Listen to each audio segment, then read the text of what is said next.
Hey everyone! Welcome back to T Auto.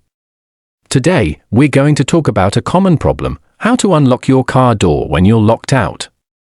Let's get started. Before we begin, remember to prioritize your safety. If you're in a dangerous situation, it's best to call for professional help. One way to unlock your car is by using a Slim Jim. Make sure you know how to use it properly to avoid damaging your car. Insert the Slim Jim between the window and the weather stripping, feel for the locking mechanism and gently pull it up. If you don't have a Slim Jim, you can use a wedge and a long rod. Use the wedge to create a gap in the door. Insert the rod and try to unlock the door by pushing the lock button or pulling the handle. You can also use a coat hanger.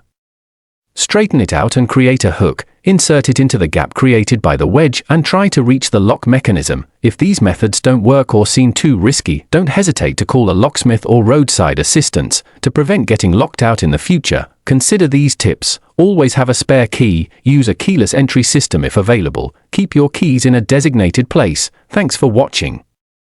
If you found this video helpful, give it a thumbs up and subscribe for more tips. If you have any questions or tips of your own, drop them in the comments below.